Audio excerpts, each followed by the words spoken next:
Halo, pada video kali ini kita akan membahas materi pengantar ekonomi makro ke-6 yang bertemakan model ekonomi tertutup.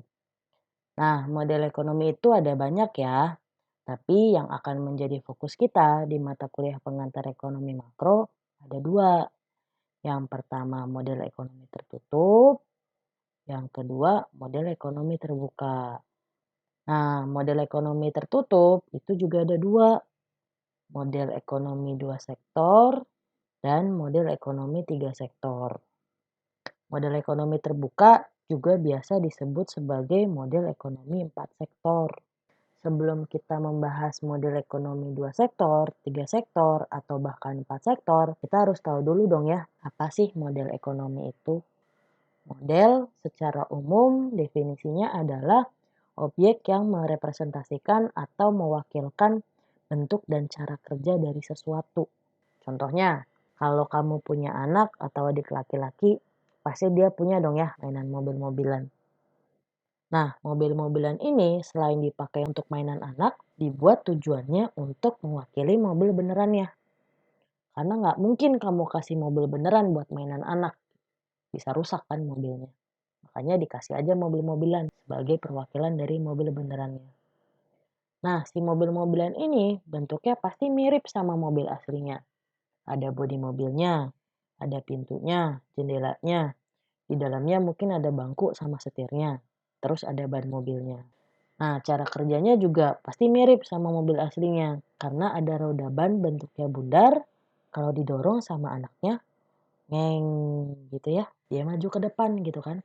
Si mobil-mobilan ini pastinya dibuat lebih sederhana dibanding mobil aslinya. Kenapa? Agar mudah untuk dipahami atau namanya simplifikasi, penyederhanaan. Coba bayangkan kalau misalnya mobil-mobilan dibuat cara kerjanya sama persis seperti mobil aslinya. Kamu harus jelasin tuh ke si anak. Nah, kalau biar bisa mobilnya jalan, itu harus ada kuncinya. Dicolok, di starter, terus mesinnya nyala. Mesinnya nyala itu akibat pembakaran bahan bakar. Nah, terus kalau mau maju, injek kopling, masukin gigi depan, injek pedal gas, baru bisa maju ya. Kalau kayak gitu kan dijamin anaknya kapok main mobil. Besok-besok mending saya main Barbie aja, gampang. Nah, cuman yang menjadi catatan, penyederhanaan dari model itu harus dilakukan tanpa mengubah kesimpulan yang ingin didapat. Kamu kan tadi menyederhanakan mobil, contohnya. Kalau kamu menyederhanakan mobil-mobilan jadi nggak ada mesinnya, ya nggak apa-apa, wajar. Si anak masih tetap bisa ngerti gimana mobil itu bisa maju, belok, atau mundur. Karena masih ada bannya. Tapi kalau kamu bikin mobil-mobilan nggak ada ban mobilnya, ya berarti kan nggak ada gunanya dong. Nggak bisa jalan, nggak bisa dimainin. Ngapain dibikin? Atau kamu bikin mobil-mobilan, ada nih bannya, tapi bentuknya trapesium. Terus jalannya gimana? Kan anaknya tambah bingung ya. Analoginya itu sama dengan model ekonomi. Model ekonomi itu definisinya adalah representasi dari sistem ekonomi yang menjelaskan hubungan antara satu variabel dengan variabel lainnya. Jadi sama seperti model tadi, karena sistem ekonomi itu kompleks, luas, susah, ribet, banyak banget. Biar lebih mudah dipahami satu-satu, itu dibuat model yang lebih sederhana. Cuma bedanya antara model ekonomi dengan mobil-mobilan yang tadi, model ekonomi itu berbentuk persamaan matematika. Atau kalaupun digambarkan biasanya dalam bentuk grafik atau kurva.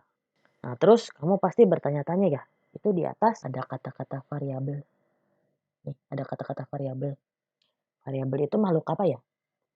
Variabel itu definisinya adalah karakter dari objek manusia atau fenomena yang memiliki nilai beragam. Nah, karena kita berbicara model ekonomi, berarti variabelnya juga variabel ekonomi. Variabel ekonomi itu berarti karakter dari sistem ekonomi yang nilainya beragam. Contohnya, pendapatan nasional. Pendapatan nasional antara negara Indonesia sama Amerika pasti beda dong ya? Atau pendapatan nasional Indonesia tahun 2018 sama 2019 juga pasti beda. Jadi bisa disimpulkan pendapatan nasional itu adalah variabel ekonomi. Baru deh setelah kita tahu apa itu model ekonomi, kita bisa masuk ke pembahasan mengenai model ekonomi dua sektor. Model ekonomi dua sektor itu biasa dikenal sebagai model ekonomi sederhana. Karena model ini adalah model ekonomi yang hanya dibangun dari dua sektor atau cuman punya dua pelaku ekonomi, rumah tangga dan perusahaan. Nah, tujuan dari model ekonomi dua sektor ini apa? Untuk menjelaskan arus aktivitas perekonomian di suatu negara agar lebih sederhana dan lebih mudah kita pahami. Penjelasan tentang arus aktivitas ekonomi itu sebetulnya sama mirip dengan waktu saya menjelaskan mekanisme pasar tenaga kerja di video kuliah yang kelima. Cuma bedanya kalau di video kuliah sebelumnya itu saya bercerita kasusnya untuk satu rumah tangga, satu perusahaan, sama satu barang. Nah, kalau di model ekonomi karena kita berbicara makro, kita berbicara perekonomian satu negara. Jadi rumah tangganya banyak, perusahaannya banyak, barangnya juga banyak. Ada dua arus aktivitas ekonomi nih yang bisa dijelaskan di dalam bagian ini. Yang pertama, arus aliran barang. Jadi, setiap rumah tangga itu akan menyediakan faktor produksi untuk setiap perusahaan yang ada dalam satu negara. Jadi macam-macam tuh, kan rumah tangganya banyak, perusahaannya juga jenisnya banyak. Misalnya, ada rumah tangga yang bekerja di perusahaan tambang, ada yang kerja jadi buruh pabrik, ada yang kerja jadi bank, macam-macam lah. Tapi sama kan, mereka menyediakan faktor produksi. Nah, si perusahaan ini dengan menggunakan faktor produksi akan memproduksi semua barang dan jasa yang akan dialirkan ke semua rumah tangga untuk memenuhi kebutuhan sehari-hari. Jadi dibalikin lagi tuh, tapi udah dalam bentuk barang jadi. Nah, masalahnya berarti kan kalau kita berbicara satu negara atau berbicara makro, jenis barang dan jasanya banyak banget tuh. Nggak mungkin kan kamu harus rinci satu-satu.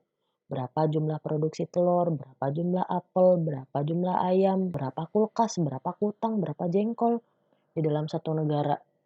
Terus kamu bingung kan, caranya biar bisa digabung jadi satu gimana ya? Nah, berarti kamu ngukurnya nggak bisa pakai unit, karena unitnya beda-beda. Antara satu ekor ayam sama 1 kilogram beras sama satu unit kulkas ya kan beda. Jadi biar bisa digabung gimana? Ya kamu ngukurnya nggak pakai jumlah unit, tapi pakai nilai uang. Berarti dikalikan aja jumlah produksi barang dengan harga barangnya. Dapat kan masing-masing berapa rupiah nilai barang dan jasanya. Dan itu bisa dijumlahkan. Jadi ini bentuknya rupiah semua total. Nah, arus aktivitas ekonomi yang kedua itu adalah arus uangnya. Jadi setelah setiap rumah tangga menyediakan faktor produksi, pastikan dibayar ya sama perusahaan dalam bentuk balas jasa penggunaan faktor produksi. Kalau dijumlahkan semua, itu jadilah pendapatan nasional gitu. Dari pendapatan itulah digunakan lagi untuk belanja atau pengeluaran untuk membeli barang dan jasa. Jadi alirannya gitu ya. Dari faktor produksi yang disediakan itu balas jasanya menjadi pendapatan nasional, lalu pendapatannya itu dipakai untuk beli barang. Nah, kalau kamu lihat ini kan muter-muternya di sini aja ya. Nilai barang dan jasa yang diproduksi. Nah, tadi nih setelah kamu kalikan harga barangnya sama jumlah barangnya, itu pasti nilainya sama pengeluarannya. Karena pengeluarannya itu kan nilai barang dikalikan sama harganya, cuman beda arusnya aja. Kalau ini dari sini ke sana, kalau ini dari sana ke sini gitu kan. Sama juga dengan pendapatannya atau perkalian antara jumlah dari nilai balas jasanya. Makanya kalau kamu ingat pembahasan materi ketiga tentang pendapatan nasional, itu cara ngukur PDB ada 3 pendekatan. Bisa pakai pendekatan produksi, pendapatan, pengeluaran. Ceritanya sama persis dengan aliran arus aktivitas yang tadi. Kan berarti sama ya kalau kamu mau ngitung PDB pakai pendekatan produksi, pakai pendekatan pendapatan, sama pendekatan keluar itu jumlahnya harus sama. Kenapa? Karena tadi bahwa nilai produksinya harga barang dikalikan dengan jumlah barangnya itu sama dengan pendapatannya. Berapa balas jasa yang dibayarkan untuk penyedia faktor produksi sumber daya alam, sumber daya manusia, penyedia modal, sama kewirausahaan. Itu juga nilainya sama persis dengan belanjanya, karena kan belanjanya itu berasal dari pendapatan ya. Itu sama juga dengan pengeluaran dari konsumsi rumah tangga, investasi perusahaan, terus belanja pemerintah, sama konsumsi dari masyarakat luar negeri, ekspor dikurangi impor. Nah, kalau kamu ingat juga dari PDB kan bisa ya digunakan untuk menghitung sampai disposable income. Panjang ya, banyak variabelnya. Dari PDB itu kalau ditambahin dengan NFIA, Net Factor Income Abroad, itu jadi PNB. Dari PNB kalau dikurangi depresiasi, itu dapat NNP, Net National Product. Kalau ini tadi produk nasional bruto, ini neto setelah bersih dikurangi depresiasi.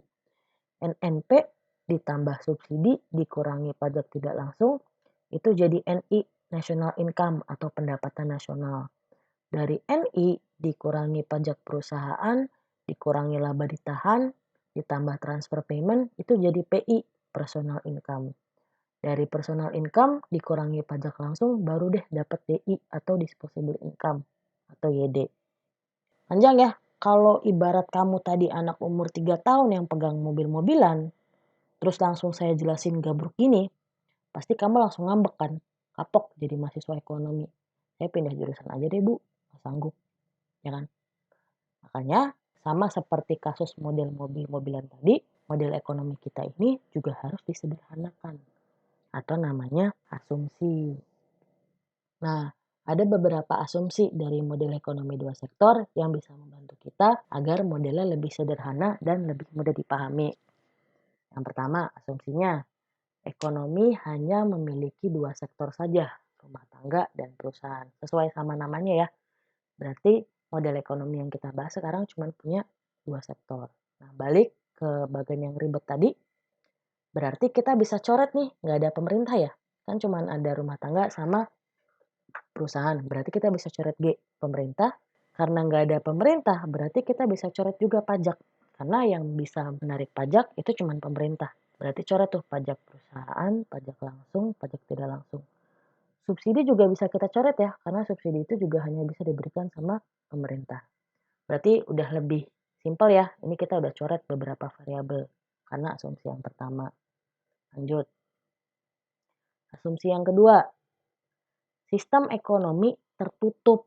Tadi kalau balik ke awal banget, ini kan model ekonomi dua sektor, itu adalah model ekonomi tertutup. Maksudnya tertutup itu apa? Berarti kegiatan ekonominya itu hanya terbatas di dalam satu negara. Berarti dia tidak melakukan kegiatan ekonomi dengan negara lain.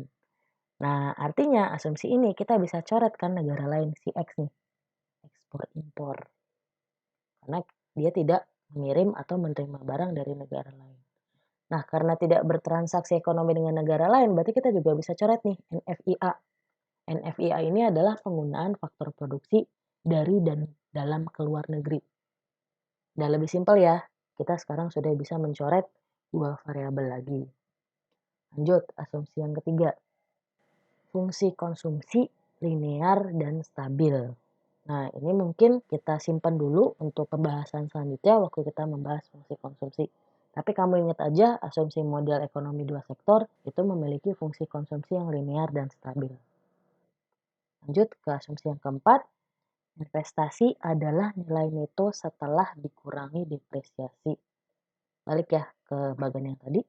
Kalau kita lihat kan tadi ketika kita menghitung produk nasional bruto, mau kita jadikan net nasional produk atau produk nasional neto, itu harus dikurangi depresiasi dulu. Tapi tadi asumsinya investasi yang dikeluarkan itu sudah bersih atau sudah dikurangi depresiasi. Berarti variabel depresiasinya bisa kita coret. Nah, sudah lebih simpel lagi nih. Lanjut, asumsi selanjutnya. Pendapatan hanya dalam bentuk gaji dan profit dan tidak ada laba yang ditahan. Berarti kalau kita lihat di pendekatan pendapatan itu kan ada 4 sebenarnya nih. Ada rent, sewa atas balas jasa sumber daya alam, W, gaji atau wage atas balas jasa penggunaan faktor produksi sumber daya manusia, I adalah interest atau bunga atas balas jasa penggunaan modal, P itu profit. Nah, karena pendapatannya cuma 2 tadi, gaji dan profit, berarti R sama I-nya bisa kita coret. Terus yang selanjutnya, kalimat selanjutnya, tidak ada laba yang ditahan. Berarti laba ditahan ini bisa kita coret juga. Tuh, udah lebih simpel lagi ya. Udah banyak yang kita coret-coret. Lanjut ke asumsi selanjutnya, perusahaan tidak berbentuk korporat. Artinya perusahaan yang ada di dalam model ekonomi ini nggak ada yang bentuknya PT. Kalau PT itu adalah badan usaha yang sumber modalnya dari jual beli saham. Artinya apa? Kalau PT itu untuk membagikan labanya, dia harus melalui RUPS dulu kan, rapat umum pemegang saham. Terus harus dibagi-bagiin, ada laba ditahan. Nah, karena korporat biasanya dia ada tuh hasil dari sisa profitnya dibagikan lagi ke karyawan-karyawan, namanya transfer payment. Nah, karena tidak ada perusahaan yang berbentuk korporat, sebagai konsekuensinya berarti tidak ada transfer payment. Jadi kalau kita balik lagi ke bagian yang tadi, transfer payment-nya kita bisa coret. Nah, setelah banyak kita coret-coret, si bagian ini jadi tinggal kayak gini doang. Gitu. Nah, berarti PDB itu sama dengan C plus I karena cuma ada dua pelaku ekonomi ya, konsumsi rumah tangga sama perusahaan. Nilai PDB itu sama dengan nilai PNB karena nggak ada NFIA, nggak ada aktivitas ke luar negeri. Nilai PNB itu sama dengan nilai NNP atau Net National Product karena investasinya sudah bersih, sudah dikurangi sama depresiasi. NNP-nya sama dengan NI, NI-nya sama dengan PI, PI-nya sama dengan DI. Berarti kalau saya sederhanakan tinggal begini. Gitu. Udah jauh lebih simple dibandingkan yang tadi. Nah, berarti saya bisa bikin gini ya. Saya nggak tertarik nih sama PNB, NNP, sama PI. Saya tertariknya yang ini aja sisanya. PDB itu cara mengukurnya salah satunya dengan menjumlahkan antara jumlah konsumsi rumah tangga ditambah sama investasi perusahaan. Itu sama dengan NI atau National Income atau pendapatan nasional, sama juga dengan disposable income atau DI. Disposable income itu adalah pendapatan yang siap dibelanjakan. Nah, berarti saya bisa tulis gini kan, Y sama dengan YD, artinya pendapatan nasional itu sama dengan disposable income atau pendapatan disposable. Nah, pendapatan nasional itu kan hitungnya tadi ya, C plus I. Nah, pendapatan disposable itu adalah take home pay. Jadi kalau kamu terima gaji dari perusahaan, udah dipotong-potong semua, udah siap dibelanjakan, itu namanya YD atau pendapatan disposable. Nah, ketika rumah tangga menerima pendapatan, itu kemungkinan dipakainya untuk dua hal.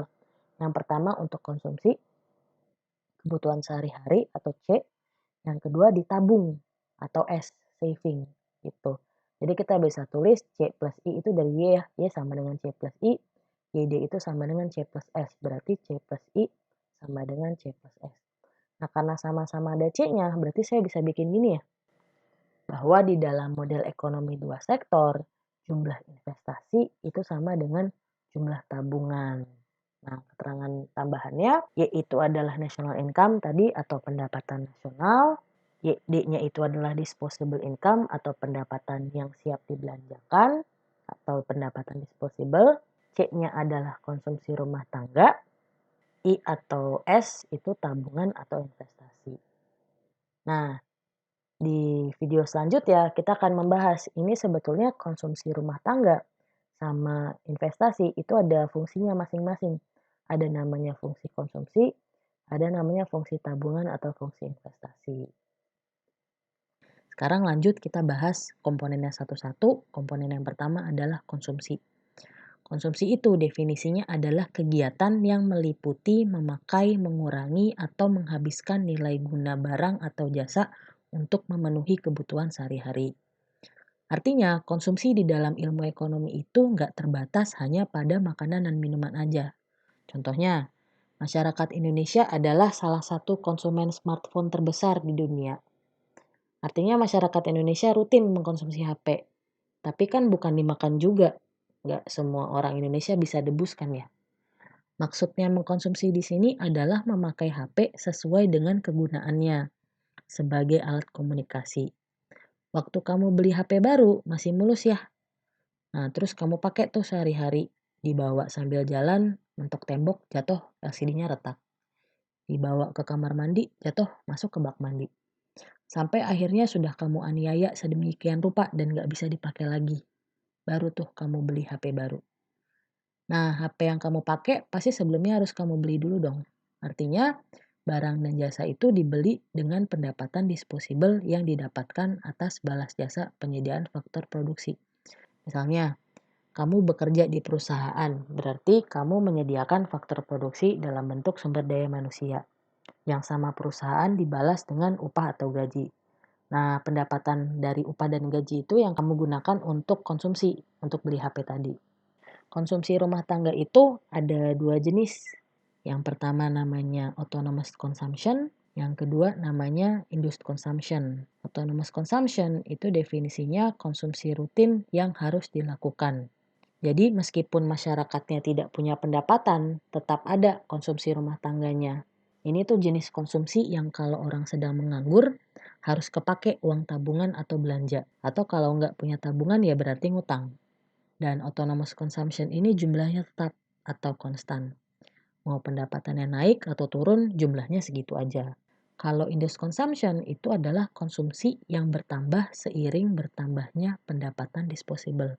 Wajar ya, kalau kamu lihat negara yang pendapatannya udah tinggi, itu pasti gaya hidupnya juga naik. Sehingga hubungan antara pendapatan dengan konsumsi rumah tangga itu positif. Nah, kalau hubungan tersebut diekspresikan ke dalam bentuk persamaan matematika, itu namanya fungsi konsumsi. Bentuknya seperti apa?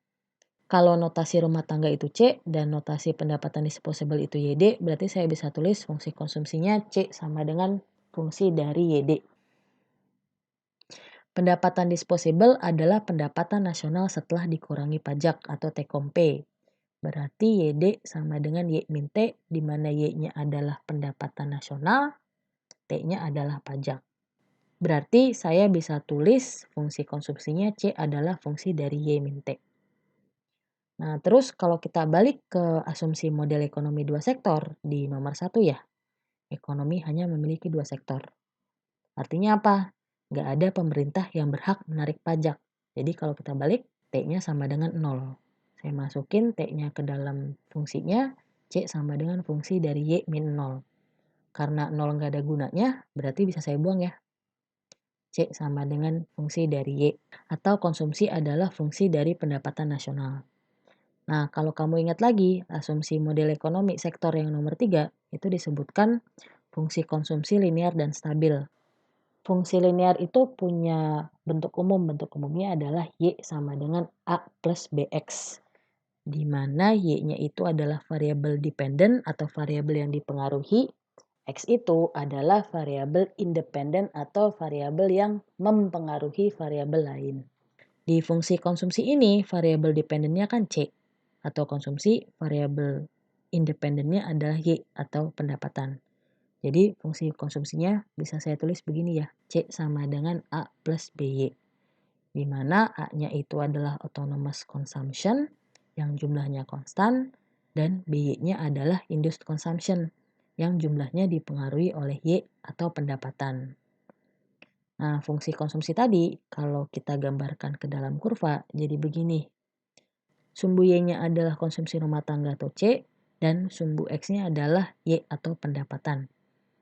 Karena hubungan antara pendapatan dan konsumsi positif, makanya kurvanya berbentuk upward sloping atau bergerak dari kiri bawah ke kanan atas. Yang perlu diperhatikan, kurva konsumsi itu pasti tidak dimulai dari titik nol, ya kan? Titik nol di sini, dia mulainya di sini.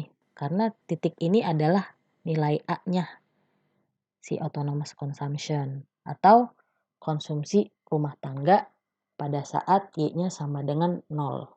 Nah, terus kamu lihat di sini, ini namanya derajat kemiringan atau slope kalau kamu belajar matematika ekonomi ya. Derajat kemiringan di fungsi konsumsi ini adalah nilai B-nya atau disebut MPC, marginal propensity to consume. Definisinya adalah perubahan konsumsi rumah tangga setiap pendapatan disposable berubah sebesar 1 unit.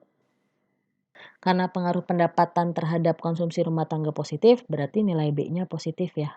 Ketika pendapatannya naik, konsumsinya naik, ketika pendapatannya turun, konsumsinya turun. Tapi seberapa besar naik turunnya itu ditentukan sama nilai B-nya. Contoh, diketahui data negara A sebagai berikut. Ada tabel, ini adalah data Y atau pendapatan, C-nya adalah konsumsinya. Bisa kita langsung gambar ya ke dalam kurva baris per baris. Ini baris pertama, pada saat Y-nya 0, C-nya 600. Ini data baris kedua, ini data baris ketiga, ini data baris keempat. Nah, dari titik-titiknya ini kalau kita tarik garis lurus, dapat deh kurva konsumsinya. Nah, terus cara mencari fungsi konsumsinya gimana? Fungsi konsumsinya kan bentuk umumnya tadi deh, C sama dengan A plus BY. Berarti tinggal kita cari nilai A sama nilai B-nya. Nilai A-nya udah ada ya, ini. Nilai konsumsi pada saat pendapatannya 0. Berarti A-nya sama dengan 600. Nah, B-nya itu kan nilai MPC-nya. Berarti kita bisa cari dulu ya. MPC itu rumusnya adalah delta C dibagi delta Y. Delta itu perubahan, jadi perubahan nilai C dibagi sama perubahan nilai Y. Kita ambil 2 dari 4 data ini aja ya. Jadi delta C-nya adalah 1000 dikurang 600, delta Y-nya adalah 1000 dikurang 0. Dapat berarti MPC sama dengan 400 dibagi 1000, berarti nilai MPC-nya adalah 0,4. Nah, udah dapat A-nya 600, B-nya 0,4, berarti tinggal dibuat aja fungsi konsumsinya C sama dengan 600 ditambah 0,4 Y. Itu adalah fungsi konsumsi dari negara A. Cuma kalau contoh ini kan gampang ya, karena kebetulan datanya lengkap. Kamu udah dikasih tahu tuh nilai A-nya. Tapi kalau misalnya kamu hanya dapat data 2 tahun, misalnya data yang ini gimana? Nah, kita coba ya, cara carinya gimana. Saya coba ubah bentuknya jadi soal cerita, tapi sebetulnya itu data yang sama. Berarti untuk cari nilai A-nya sekarang nggak cukup kamu cuman punya nilai MPC. Kamu harus tahu juga yang namanya APC atau Average Propensity to Consume. Definisinya adalah rata-rata proporsi pendapatan yang dikeluarkan untuk konsumsi. Maksudnya secara rata-rata berapa persen sih bagian dari pendapatan yang digunakan untuk konsumsi rumah tangga. Rumus APC itu adalah gampang ya, jumlah konsumsi dibagi sama jumlah pendapatan. Kita coba cari APC-nya ya. Pakai aja salah satu nilai C sama Y-nya. C-nya 1400, Y-nya 2000, berarti APC-nya ketemu 0,7. Nah, terus kamu cari nilai MPC-nya pakai data yang ada. Kita coba cek masih sama nggak nilai MPC-nya. Berarti MPC-nya delta C dibagi delta Y, 1800 dikurang 1400 dibagi 3000 dikurang 2000. Berarti MPC-nya 400 dibagi 1000, dapat deh MPC-nya 0,4. Sama ya, sama yang kasus yang pertama. Karena persamaannya kan linear dan stabil. Jadi mau kamu ambil data dari mana aja, mestinya hasil MPC-nya sama. Sekarang kita udah punya dua nilai nih, APC-nya 0,7, MPC-nya 0,4. Terus diapain? Kita coba balik ya ke teorinya. Di dalam fungsi konsumsi itu kan ada dua jenis konsumsi, autonomous consumption sama induced consumption. Nah, APC itu kan nilai rata-rata. Berarti di dalam nilai APC itu ada gabungan dari nilai autonomous consumption sama induced consumption. Yang kita mau cari nilai A-nya nih, si autonomous consumption. Berarti kita bisa cari dengan membuang APC dikurang MPC dikali 100. Jadi kamu buang pengaruh dari induced consumption-nya, baru kamu dapat nilai autonomous consumption dari APC. Tinggal masukin aja ya angkanya ya. APC-nya 0,7, MPC-nya 0,4, Y-nya masukin aja salah satu. Ini 2000. Berarti 0,3 dikali 2000 itu sama dengan 600. Berarti udah dapat ya nilai A-nya 600, nilai B-nya itu dari MPC 0,4. Kita bentuk fungsi konsumsinya C sama dengan 600 ditambah 0,4 Y.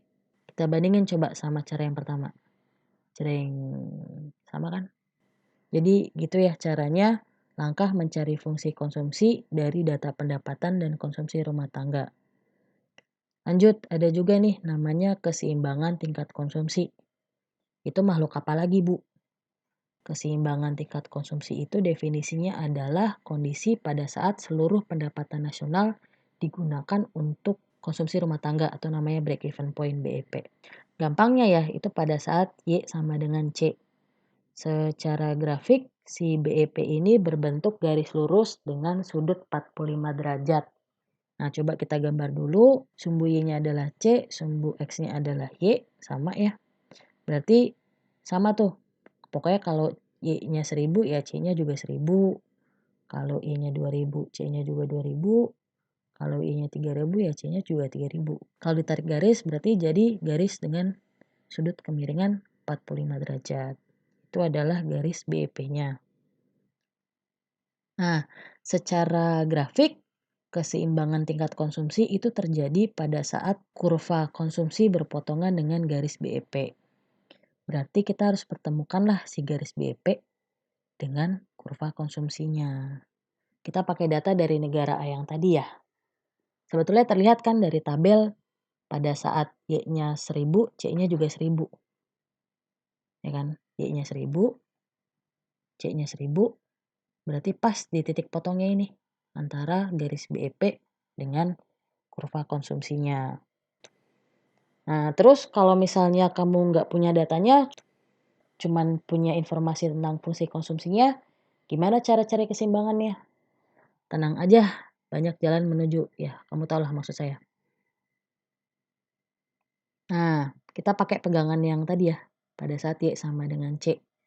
Tinggal dimasukin aja fungsi C-nya, berarti saya bisa bikin Y sama dengan 600 ditambah 0,4 Y. Ini dimasukin fungsi konsumsinya ke dalam sini.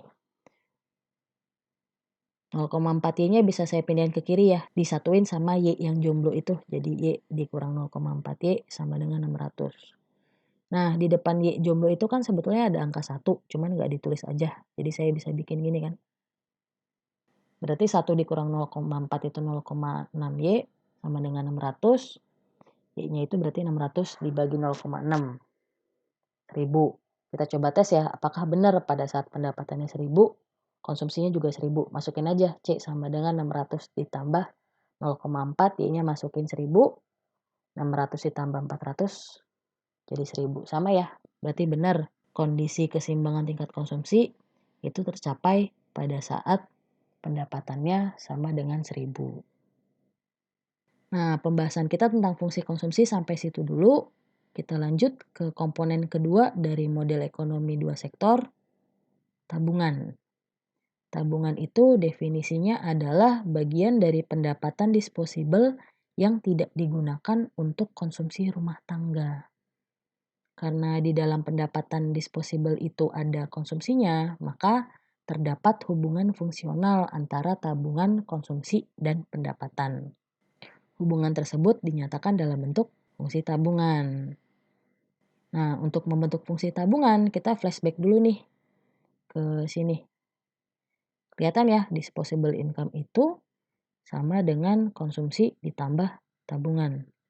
Berarti saya bisa bikin begini ya. YD sama dengan C plus S. Terus saya bisa pindahin ya S-nya ke kiri karena kan kita mau cari fungsi tabungan. Berarti S sama dengan Y min C. Nah, kalau kamu ingat, fungsi C itu kan sama dengan A plus BY. Berarti saya bisa bikin gini ya. S sama dengan Y dikurang C. C-nya itu A plus BY. Terus saya kalikan minusnya ke dalam. Jadi S sama dengan Y min A min BY. Lalu saya gabungkan Y dengan Y-nya. Jadi S sama dengan min A plus Y min BY. Di Y ini kan ada angka 1. Berarti saya bisa bikin S sama dengan min A plus 1 min BY. Artinya apa? Ini adalah fungsi tabungannya. Nah, kalau B itu kan MPC, marginal propensity to consume. Kalau 1 min B itu adalah MPS atau marginal propensity to save. Sepupuan lah mereka antara MPS sama MPC. MPS itu definisinya adalah perubahan tabungan saat pendapatan berubah sebesar 1 unit. Nah, karena ada hubungan antara fungsi konsumsi sama fungsi tabungan, untuk menggambar kurvanya, kita harus gambar juga kurva konsumsi. Ini gambarnya kecil banget ya. Mata kamu jereng deh nanti. Coba majuan dikit ke depan papan tulis. Nah, oke, itu kan lebih enak. Coba saya kasih waktu untuk memahami. Ini bisa nggak? Bingung ya? Kayak nonton film langsung skip ke scene terakhir gitu. Ya udah deh, saya mulai dari awal. Ini masih soal yang sama yang tadi ya? Pokoknya kita nggak gonta-ganti angka, biar kamu nggak pusing. Nah, saya nggak perlu ulang lagi ya gimana caranya gambar kurva konsumsinya. Kalau mau diulang ya diputar ulang aja videonya, biar cepat. Udah dapet nih kurva konsumsinya dan fungsi konsumsinya. Terus kita sekarang ngapain? Ya cari dulu data tabungannya. Gampang kan? Tabungan itu bagian dari pendapatan yang tidak digunakan. Berarti cari jumlah tabungan tinggal dikurangin aja antara pendapatan sama konsumsinya. Ya kan? Kolom yang ini dikurangin sama kolom yang ini. Dapat deh data tabungannya, baru kamu bisa bikin kurvanya. Kita bikin grafiknya di bawah kurva konsumsi ya, biar nggak pusing kamunya. Sumbu Y-nya sekarang itu S, karena kita kan mau gambar kurva tabungan atau saving. Sumbu X-nya adalah Y atau pendapatan. Nah, tinggal dimasukin aja satu-satu datanya. Pada saat pendapatannya 0, itu tabungannya 600. Pada saat pendapatannya 1000, tabungannya 0. Pada saat pendapatannya 2000, tabungannya 600. Pada saat pendapatannya 3000, tabungannya 1200. Nah, titik-titik ini kalau kita tarik garis, dapat deh kurva tabungannya atau kurva S-nya. Lalu membentuk fungsi tabungannya gimana? Ya pakai aja fungsi tabungan yang tadi. Ini S sama dengan min A plus 1 min BY. Kan udah dapat nilai A sama B-nya waktu kita mencari fungsi konsumsi. A-nya 600, B-nya 0,4 ini kan. A-nya 600, B-nya 0,4. Berarti tinggal kita masukin aja S sama dengan min 600 ditambah 1 dikurang 0,4Y. 1 dikurang 0,4Y itu jadi 0,6. Jadi fungsi tabungannya adalah S sama dengan min 600 ditambah 0,6Y. Berarti bisa kita pasang ya di sini, di kurvanya. Nah, terus ada maksudnya kenapa saya taruh kurva konsumsi dan tabungan itu deketan. Karena tadi memang ada hubungannya antara tabungan sama konsumsi. Di pembahasan sebelumnya, kita sudah dapat kesimpulan keseimbangan konsumsi itu tercapai pada saat kurva konsumsinya memotong garis BEP di titik 1000 ya. Nah, kalau kamu perhatikan, pada saat konsumsi yang mencapai tingkat keseimbangan, di sini, itu pada saat tabungannya sama dengan 0. Bisa ditarik kesimpulan, nilai tabungan itu sama dengan 0 pada saat keseimbangan konsumsi dicapai atau C sama dengan BEP. Sekarang pembahasannya akan dilanjutkan dengan keseimbangan model ekonomi dua sektor. Karena ilmu ekonomi itu belum afdol ya kalau belum bahas keseimbangan. Apa-apa mesti seimbang gitu di ilmu ekonomi. Pertanyaannya sekarang, kapan keseimbangan model ekonomi tercapai? Itu pada saat jumlah pendapatan nasional sama dengan jumlah pengeluarannya. Nah, kalau kita tampilkan lagi diagram arus aktivitas ekonomi, pendapatan nasional itu adalah arus yang di atas ya, yang sumbernya dari balas jasa atas penyediaan faktor produksi. Tadi, agar ekonominya seimbang, jumlah pendapatan ini harus sama dengan arus yang di bawah pengeluarannya. Nah, dari pembahasan asumsi model ekonomi dua sektor, kita menyimpulkan beberapa hal. Yang pertama, itu nilai produk domestik bruto bisa sama dengan nilai national income atau pendapatan nasionalnya, yang notasinya adalah Y. Nah, salah satu metode untuk menghitung PDB itu dengan pendekatan pengeluaran, yang rumusnya adalah C plus I. C-nya itu adalah konsumsi rumah tangga, I-nya adalah investasi perusahaan. Berarti bisa saya bikin gini ya. Pendapatan nasional itu tadi sama dengan PDB yang notasinya Y. Lalu salah satu cara menghitung PDB itu dengan metode pengeluaran yang rumusnya C plus I.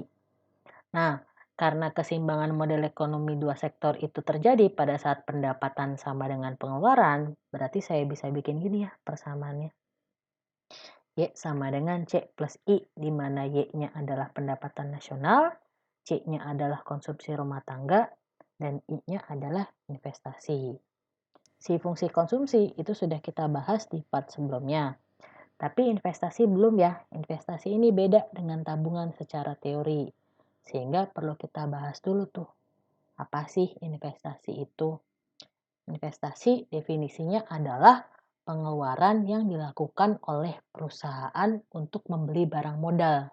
Nah, barang modal ini berbeda dengan barang konsumsi yang digunakan untuk memenuhi kebutuhan sehari-hari. Barang modal ini digunakan untuk menambah kapasitas produksi. Investasi itu sebetulnya nggak terbatas juga hanya pembelian barang modal, karena ada 3 yang dihitung di dalam investasi. Yang pertama namanya business fixed investment, yang kedua namanya residential investment, dan yang ketiga adalah inventory investment. Business fixed investment ini adalah yang tadi, pembelian barang modal. Contohnya, pembelian mesin, bahan baku, sama peralatan produksi. Tapi investasi itu nggak cuma di situ saja, karena yang kedua nih, rumah itu juga dihitung sebagai investasi. Kenapa? Karena bangunan tempat tinggal dan perumahan itu aset yang nilainya bisa terus naik seiring dengan bertambahnya waktu. Berbeda dengan barang konsumsi lain yang semakin dipakai itu nilainya semakin habis. Sehingga rumah itu dimasukkan ke dalam investasi, bukan barang konsumsi. Lalu selanjutnya itu adalah inventory investment yang terdiri dari penambahan stok barang, bahan baku, dan barang yang masih dalam proses produksi. Jadi, untuk barang-barang yang sudah diproduksi pada tahun ini tapi belum laku terjual, itu tetap dihitung ke dalam PDB, tapi tidak masuk ke dalam C atau consumption. Masuknya itu ke dalam I, si investasi. Nah, kalau misalnya barang yang laku tahun depan, PDB tahun depannya itu hanya akan melakukan pengurangan dari nilai inventory untuk ditambahkan ke konsumsi rumah tangga. Jadi perhitungan PDB-nya nggak bakal ngaco, tetap seimbang. Gitu. Lalu investasi itu juga bisa diklasifikasikan menjadi 2 jenis. Yang pertama adalah investasi bruto, yang kedua adalah investasi neto. Kalau investasi bruto itu adalah penjumlahan dari 3 jenis investasi tadi ya. Business investment, ditambah residential investment, ditambah inventory investment. Sementara investasi neto itu adalah investasi bruto dikurangi dengan depresiasi. Lalu nilai mana yang akan kita gunakan untuk model ekonomi 2 sektor kita? Nah, kita balik lagi ya ke asumsinya. Yang nomor 4 tuh. Investasi adalah nilai neto setelah dikurangi depresiasi. Berarti di dalam model ini kita pakai nilai neto ya. Nah, terus faktor apa saja sih yang kira-kira mempengaruhi naik turunnya tingkat investasi di suatu negara? Itu namanya determinan investasi. Ada 2. Yang pertama adalah tingkat suku bunga real atau notasinya adalah R kecil. Yang kedua namanya marginal efficiency of capital atau MEC singkatannya. Tingkat suku bunga itu sudah pernah dibahas ya di materi keempat, tapi sebagai review definisinya adalah biaya pinjaman setelah dikurangi tingkat inflasi. Nah, biasanya tingkat suku bunga real ini dinyatakan dalam bentuk persentase per tahun. Kenapa tingkat suku bunga mempengaruhi investasi di suatu perekonomian? Karena nggak mungkin semua investasi di dalam satu negara itu asalnya dari tunai. Pasti ada bagian investasi yang berasal dari kredit atau meminjam dari bank atau lembaga keuangan lain.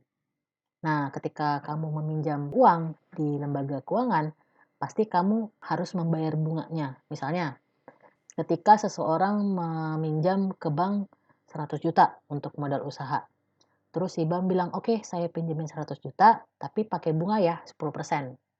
Berarti orang itu ketika mengembalikan uangnya, itu harus mengembalikan pinjaman sebesar 100 juta, ditambah bunganya tadi 10%, berarti 10 juta. Jadi dia minjem 100 juta, dia balikinnya 110 juta. Artinya apa? Bunga itu berarti termasuk ke dalam biaya investasi. Sehingga kecenderungannya akan menyebabkan investasinya turun atau hubungannya negatif. Lalu si MEC itu definisinya adalah tingkat keuntungan yang diharapkan di masa yang akan datang. Atau dengan kata lain, berapa sih perubahan keuntungan yang dihasilkan setiap modal yang diinvestasikan bertambah sebesar 1 unit. Contohnya, kamu lihat ada apartemen baru mau dibangun di dekat dengan rencana pembangunan jalur LRT. Kalau beli apartemennya sekarang, itu harganya 350 juta. Tapi kalau jalur LRT-nya udah jadi, itu nilai apartemennya bisa naik sampai 30%. Nah, kalau kayak gitu, pasti peminatnya lebih banyak tuh dibandingkan dengan apartemen lain yang aksesnya tidak sebaik dengan apartemen yang mau dilewati jalur LRT. Sehingga hubungan antara MEC dengan investasi itu positif. Semakin besar keuntungan yang diharapkan di masa yang akan datang, semakin besar juga nilai investasinya. Nah, lalu fungsi investasi itu seperti apa bentuknya? Fungsi investasi itu menyatakan hubungan negatif antara jumlah investasi suatu negara dengan tingkat suku bunga realnya. Lalu pengaruh MEC-nya di mana di fungsi investasinya? Nah, MEC ini dianggap sebagai variabel eksogen, jadi nilainya tetap. Atau biasa di ekonomi itu disebut asumsi ceteris paribus. Jadi kalau digambarkan fungsi investasi itu sumbu Y-nya adalah tingkat suku bunga atau R kecil, sumbu X-nya adalah investasi atau I besar. Misalnya tingkat suku bunga real di suatu negara itu di R1. Nah, pada saat tingkat suku bunganya R1, itu jumlah investasinya I1. Itu titiknya ya. Lalu ketika tingkat suku bunganya naik jadi R2, investasinya itu akan turun ke I2. Kenapa? Karena tadi ketika tingkat suku bunganya naik, biaya investasinya semakin mahal sehingga orang cenderung enggan untuk menginvestasikan uangnya di negara tersebut. Berarti titiknya ini ya.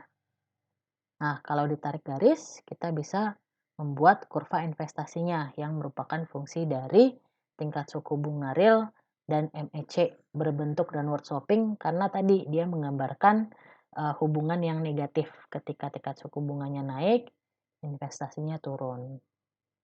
Nah, cuman model ekonomi dua sektor ini kan belum membahas sampai tingkat suku bunga ya. Karena tingkat suku bunga itu nggak ada di pasar barang atau di pasar produksi. Adanya itu di pasar uang. Nggak apa-apa, kita bahas sekarang karena ini juga akan digunakan untuk analisis materi selanjutnya. Untuk pembahasan sekarang, kita coba hubungkan investasi dengan variabel yang sudah ada, yaitu pendapatan nasional. Nah, berdasarkan pengaruh pendapatan, terdapat dua jenis investasi. Yang pertama namanya autonomous investment, yang kedua namanya induced investment. Autonomous investment itu sepupuan ya sama si autonomous consumption. Keduanya itu tidak dipengaruhi oleh perubahan pendapatan atau nilainya tetap atau konstan. Nah, kalau induced investment itu sepupuannya sama si induced consumption. Dua-duanya sama-sama bertambah seiring dengan bertambahnya pendapatan. Wajar ya, kalau kamu lihat orang yang pendapatannya lebih tinggi kan cenderung punya bisnis dan aset yang lebih banyak. Berarti dia investasinya lebih banyak. Kalau digambarkan dengan kurva, perbedaannya begini. Sumbu Y-nya investasi, sumbu X-nya adalah pendapatan. Karena kan kita mau lihat pengaruh pendapatan terhadap investasi ya. Kalau kurva yang tadi kan kita mau lihat hubungan antara investasi dengan suku bunga. Jadi sumbunya berbeda. Nah, misalnya ketika tingkat pendapatannya berada di Y1, maka investasinya sama-sama di I1 nih, baik autonomous consumption maupun induced consumption. Bedanya apa? Bedanya adalah ketika misalnya pendapatannya naik menjadi Y2, si induced consumption itu ikut naik jadi I2. Sementara si autonomous consumption itu ya diem aja di situ gitu ya, diem-diem baik dia. Nah, jadi gitu. Nah, kalau ditarik kurvanya dari titik-titik hubungan tadi, bentuknya jadi begini. Karena si autonomous consumption ini nilainya konstan, maka bentuk kurvanya horizontal. Artinya mau berapapun pendapatannya, itu nilai investasinya segitu aja, nggak bertambah dan nggak berkurang. Sementara si induced consumption itu berbentuk upward sloping ya, bergerak dari kiri bawah ke kanan atas. Yang menandakan pengaruh positif dari pendapatan. Ketika pendapatannya naik, investasinya juga ikut naik. Lalu untuk model ekonomi dua sektor, mana yang kita gunakan? Salah satu atau dua-duanya? Nah, sebetulnya ada satu asumsi lagi nih yang masih saya umpetin dari asumsi dasar model ekonomi dua sektor. Bahwa di dalam model ekonomi dua sektor, investasinya itu bersifat otonom. sebagai penyederhanaan ya. Sehingga jika kita kembali lagi ke persamaan keseimbangan model ekonomi dua sektor, nah cakep. Jadi begini kan, coba kita pretelin satu-satu ya komponennya. Si Y-nya itu adalah pendapatan nasional, C-nya adalah konsumsi, I-nya adalah investasi yang berbentuk otonom. Konsumsi rumah tangga itu sudah selesai kita bahas bagaimana cara dapat fungsinya kan. Ini ya, C sama dengan A plus BY. Berarti bisa saya masukkan fungsi konsumsinya ke dalam keseimbangannya. Jadi begitu. Berarti sekarang Y sama dengan A plus BY plus I. Ini bukan satu ya, jangan salah baca. Nah, lalu BY-nya saya pindahin ke kiri ya untuk nemenin si Y yang jomblo itu. Jadi begini, Y min BY sama dengan A plus I. Nah, di depannya si Y ini sebetulnya ada angka 1 ya. Berarti bisa saya keluarkan 1 min B dikali Y sama dengan A plus I. Untuk mencari Y-nya, saya pindahkan 1 min B-nya ke kanan yang tadinya dikali jadi dibagi.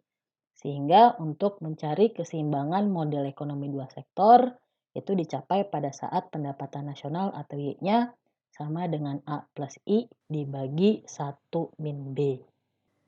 A itu adalah autonomous consumption. Nah, 1B-nya itu yang mana? 1B-nya itu kalau kita kembali lagi ke pembahasan fungsi tabungan, itu sama dengan MPS ya, atau marginal propensity to save. Berarti bisa dikatakan keseimbangan model ekonomi dua sektor itu tercapai pada saat pertama ketika Y sama dengan C plus I, atau ketika Y sama dengan nilai konsumsi otonomus ditambah dengan investasi otonomus dibagi dengan nilai MPS-nya. Berarti kita sudah punya dua cara ya untuk mencari keseimbangan. Ada lagi nih cara ketiga. Coba kita balik lagi ke persamaan dasarnya bagian yang bawah ini. Bahwa PDB itu sama dengan disposable income, berarti kita bisa simpulkan bahwa nilai investasi itu sama dengan nilai tabungan. Nah, kondisi ini juga bisa kita pakai untuk mencari keseimbangan model ekonomi. Kalau yang pendekatan ini biasa disebut sebagai pendekatan suntikan, injection, dan bocoran atau leakage. Kenapa pendekatan ini dikatakan sebagai pendekatan suntikan dan bocoran, itu pembahasan next lah. Tapi pokoknya sekarang kamu tahu untuk mencari keseimbangan model ekonomi dua sektor, itu ada 3 cara dengan persamaan yang ini, atau yang ini. Kita coba gambarkan ya keseimbangannya dengan kurva. Masih soal yang sama nih, sama yang terakhir. Kalau kamu amnesia, ini angka dan kurvanya datang dari mana? Coba diputar ulang videonya. Waktu kita bahas tentang keseimbangan konsumsi dan fungsi tabungan.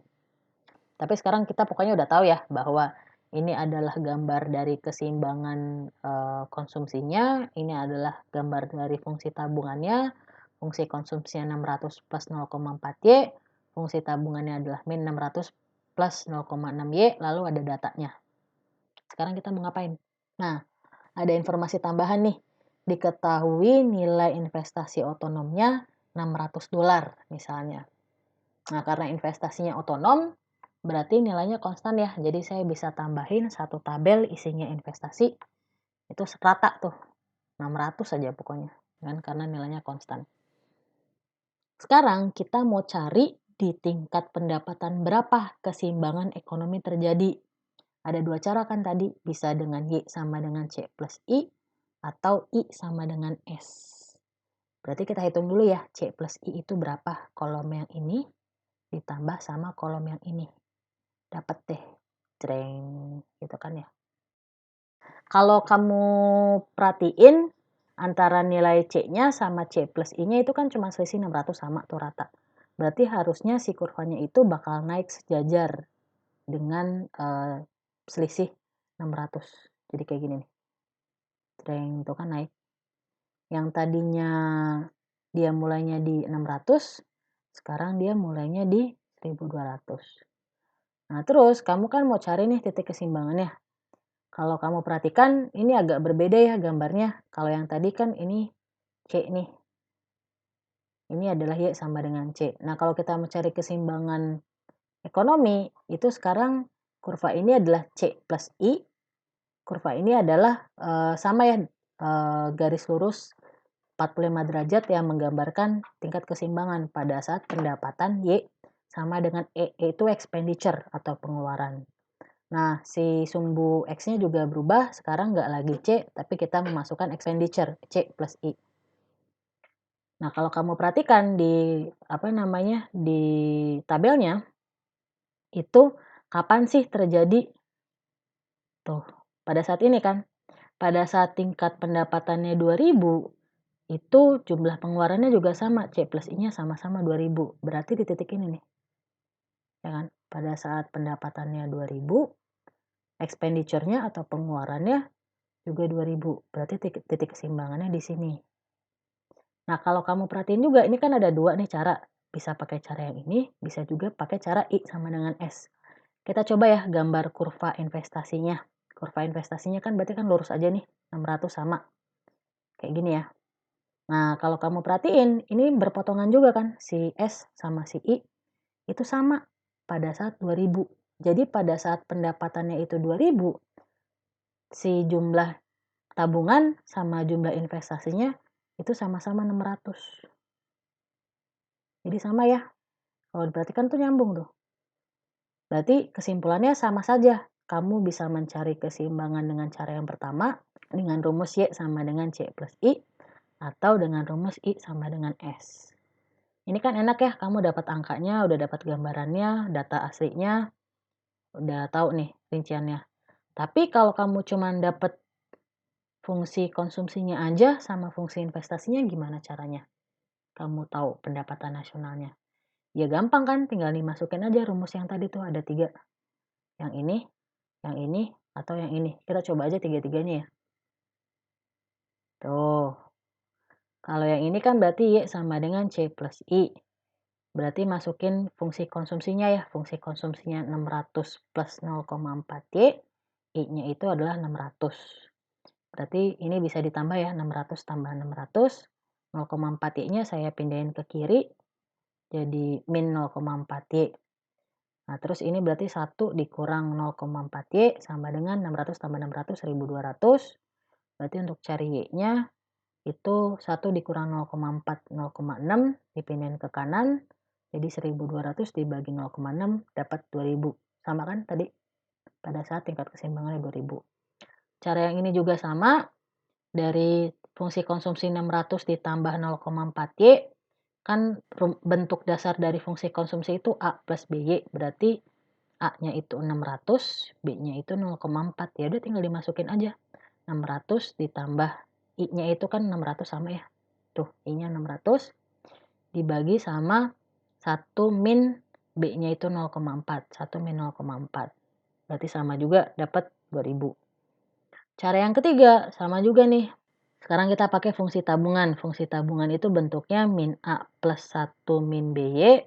Berarti ini kita udah dapat tadi kan A-nya 600, B-nya 0,4, tinggal masukin aja. Min 600 ditambah 1 min B 0,4. Dapat deh Y sama dengan 2000. Berarti kamu mau pakai cara yang ini, mau pakai cara yang ini, mau pakai cara yang ini, sama aja ya, dapat hasilnya 2000. Gitu. Nah, apakah sudah selesai penderitaan kita membahas tentang keseimbangan model? Belum, karena tema kita kan model ekonomi tertutup. Model ekonomi tertutup itu nggak cuma 2 sektor, ada yang 3 sektor. Berarti kita lanjut membahas model ekonomi 3 sektor. Model ekonomi 3 sektor itu adalah model yang dibangun dari 3 pelaku ekonomi. Jadi kita tambah. Kalau model ekonomi 2 sektor kan cuma rumah tangga sama perusahaan. Nah, sekarang kita tambah pemerintah. Jadi ada 3. Lalu tujuannya tapi masih sama ya, untuk menjelaskan arus aktivitas ekonomi. Bedanya apa? Kalau model ekonomi 3 sektor itu lebih realistis. Karena yang 2 sektor itu terlalu sederhana ya, nggak mungkin di dalam suatu perekonomian itu nggak ada pemerintahnya. Nah, kalau kita bikin arus aktivitas ekonomi 3 sektor, sekarang ditambah nih di tengah. Ada peran pemerintah. Waktu kita bahas yang 2 sektor kan cuma 2 ini. Nah, perannya pemerintah itu apa? Perannya pemerintah itu ada banyak. Yang pertama, pemerintah itu juga bisa berperan sebagai produsen. Jadi dia membutuhkan faktor produksi juga dari rumah tangga. Contohnya seperti apa? Contohnya misalnya kamu di antara kamu atau kenalan kamu pasti ada yang pekerjanya PNS ya. PNS itu kan sebetulnya adalah karyawan yang dipekerjakan oleh negara, entah di instansi pemerintah atau di badan usaha milik negara BUMN. Berarti ada aliran faktor produksi juga dari rumah tangga ke pemerintah. Nah, pemerintah itu juga bisa memproduksi barang, berarti hasil dari barangnya itu dikembalikan lagi ke rumah tangga. Contohnya seperti apa? Contohnya listrik. Listrik itu kan cuma bisa diproduksi sama PLN. Berarti kamu sebagai rumah tangga itu menikmati hasil produksi barang dari pemerintah. Gitu. Nah, sebaliknya hubungan pemerintah sama perusahaan itu juga dua arah. Si pemerintah itu juga menyediakan faktor produksi untuk perusahaan. Contohnya misalnya kan ada beberapa tender tuh kerjasama antara pemerintah sama perusahaan. Atau pemerintah juga menyediakan infrastruktur misalnya jalan raya, lalu transportasi, lalu listrik, itu kan juga salah satu faktor produksi ya. Jadi pemerintah juga menyediakan faktor produksi untuk perusahaan. Sebaliknya, si pemerintah itu juga menerima atau membeli barang-barang dari perusahaan gitu. Jadi hubungannya dua arah, baik dari rumah tangga maupun perusahaan. Itu aliran barang dan faktor produksinya. Aliran uangnya itu juga bolak-balik di dua arah. Yang pertama, si pemerintah itu menerima uang dari perusahaan sama rumah tangga. Dalam bentuk apa? Dalam bentuk pajak. Pajak itu berarti kan bisa ditarik perorangan ya. Contohnya misalnya pajak penghasilan. Atau bisa juga ditarik ke perusahaan. Ada namanya pajak perusahaan kan. Tapi sebaliknya setelah si pemerintah itu menerima pajak, itu bakal dia belanjakan lagi tuh. Entah misalnya belanjanya dalam bentuk pemberian subsidi misalnya ke rumah tangga. Atau misalnya juga anggaran yang digunakan itu bisa dipakai untuk membeli barang yang dihasilkan sama si perusahaan. Jadi begitu arus aktivitas ekonomi 3 sektor, sama saja seperti 2 sektor tapi sekarang ditambah dengan peran pemerintah gitu. Lalu keseimbangannya seperti apa? Karena perbedaannya sedikit ya, kan kita sudah membahas dari sisi rumah tangga, pendapatan udah, pengeluaran udah, perusahaan udah, investasi udah, tabungan udah. Sekarang kan cuma ditambah sama pemerintah nih. Pemerintah itu berarti cuma ada dua nih, pajak sama belanja pemerintah. Berarti keseimbangan model ekonomi 3 sektor cuma ditambah G doang sama T. G-nya itu adalah belanja pemerintah, T-nya itu adalah pajak. Berarti di sisi kiri, itu tadinya di 2 sektor kita cuma punya Y sama dengan C plus I, sekarang ditambah G belanja pemerintah. Tuh. Berarti kalau kita urutin lagi, cuma ditambah aja ya. A ditambah I ditambah G dibagi 1 min B. Jadi sama aja kayak rumus keseimbangan 2 sektor, cuma ditambah G aja. Atau kalau misalnya cara yang satu lagi, itu kita tambahin aja. Pengeluarannya kan C plus I plus G. Pengeluaran dari suatu ekonomi itu adalah konsumsi rumah tangga, ditambah pengeluaran barang modal investasi dari perusahaan, ditambah sama belanja pemerintah. Itu sama dengan pendapatannya. Nah, pendapatan masyarakat itu dipakainya ada 3 juga di dalam ekonomi 3 sektor. Yang pertama untuk membeli barang-barang kebutuhan sehari-hari, yang kedua itu ditabung, yang ketiga untuk bayar pajak gitu. Jadi kita bisa coret C-nya, artinya di dalam model ekonomi 3 sektor itu keseimbangan bisa dicapai pada saat I plus G sama dengan S plus T gitu. Kalau digambarkan ke dalam kurva itu juga bentuknya mirip banget karena kita mengasumsikan belanja pemerintah dan pajaknya itu konstan juga atau otonomus. Sehingga bentuknya juga sangat mirip ya sama keseimbangan model ekonomi 3 sektor.